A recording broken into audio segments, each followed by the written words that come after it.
उल्लू शेर हैं, भगौड़े नहीं हैं। हम ललकार का काम करते हैं क्योंकि हम हनुमान जी के चेला हैं।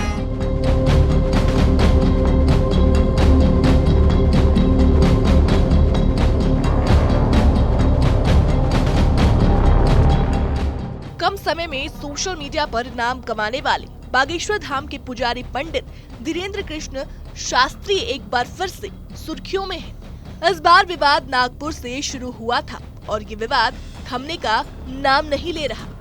दरअसल आपको बता दें, हाल ही में उन्हें नागपुर की अंधश्रद्धा निर्मूलन समिति ने चुनौती दी थी, जिसे बागेश्वर धाम के कथावाचक पंडित धीरेन्द्र कृष्ण शास्त्री ने स्वीकार कर लिया है।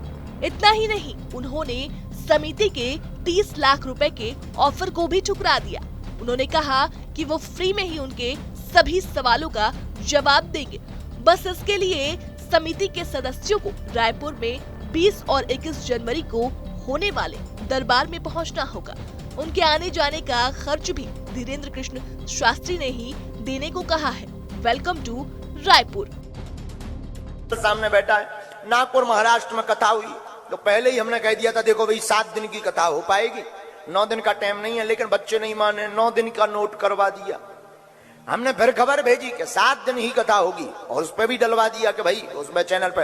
अब 2 दिन कथा नहीं हुई तो वहां के कोई तथा कथित हैं रावण के खानदान की, वे बोले लो बागेश्वर सरकार पंडाल छोड़कर भाग गए, जैसे उनके बाप की हमने मूड़ा छुड़ा लाए हो। ठटरी के बारे नक कटा है, उन्हें यही शर्म नहीं आई है। वो बोले क्यों भाग गए, तो उन्होंने न्यूज पर एडवर्टाइजमेंट दिया। बोले दरबार के लिए हमने 30 लाख रुपए, बोले हमारा बताएं तो 30 लाख देंगे। नक कटा, हम तो फ्री में बताते ही थे, नागपुर में नहीं थे मिल पाओ। अब उसे विचार करना चाहिए, 2 दिन दरबार लगा, 7 दिन कथा क्यों हुई? कितने दिन चली कथा? 7 दिन चली ना। अब ठटरी के बारे तुम ही नहीं आए तो लो, रायपुर में दरबार है, आ जाओ, किराया खर्चा हमसे ले लेना, तुम्हारी ठटरी हम बार देंगे। अब आपको बताते हैं कि आखिर ये पूरा माजरा क्या है। दरअसल पंडित धीरेन्द्र शास्त्री नागपुर गए थे, जहां उन्होंने अपना दिव्य दरबार लगाया था। इसे लेकर अंधश्रद्धा निर्मूलन समिति के संस्थापक और नागपुर की जादू टोना विरोधी नियम जन जागृति प्रचार प्रसार समिति के अध्यक्ष श्याम मानव ने पुलिस को शिकायत की थी। मीडिया से चर्चा में उन्होंने कहा था कि नागपुर में पंडित धीरेन्द्र कृष्ण शास्त्री की कथा 5 से 13 जनवरी होनी थी। आमंत्रण पत्र और पोस्टर में भी 13 जनवरी तक कथा का जिक्र था। कथा पूरी करने के 2 दिन पहले ही वो नागपुर से चले गए। इतना ही नहीं, श्याम मानव ने धीरेन्द्र कृष्ण शास्त्री के दरबार को डर दरबार बताया और कार्रवाई की मांग की। उन्होंने बताया कि दिव्य दरबार में धीरेन्द्र शास्त्री भक्तों के नाम और नंबर से लेकर कई चीजें बताने का दावा करते हैं। हमने उनके ऐसे वीडियो देखे हैं, हमने उन्हें ऐसे दावों को सिद्ध करने को कहा था, जिसके बाद वो भाग गए। इसके लिए समिति अपने 10 लोगों को धीरेन्द्र कृष्ण शास्त्री के सामने लेकर जाती, उन्हें अपने अंतर ज्ञान से उनके बारे में बताना था। इसमें उनका नाम, नंबर, उम्र और उनके पिता का नाम बताना था। इसके अलावा पास के कमरे में 10 चीजें रखते, उन 10 चीजों को उन्हें पहचानना था। इसे 2 बार रिपीट करते। यदि वो 90% रिजल्ट भी दे देते तो समिति उन्हें 30 लाख रुपए का इनाम देती।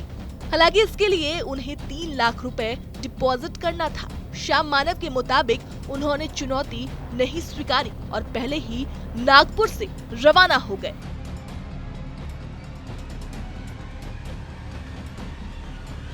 फिलहाल पंडित धीरेन्द्र कृष्ण शास्त्री की कथा रायपुर में चल रही है। यहाँ उन्होंने कहा कि आप दुनिया के चक्कर में मत पड़िए, भूत पिशाच निकट नहीं आवे। क्या ये गलत है? क्या ये अंधश्रद्धा है?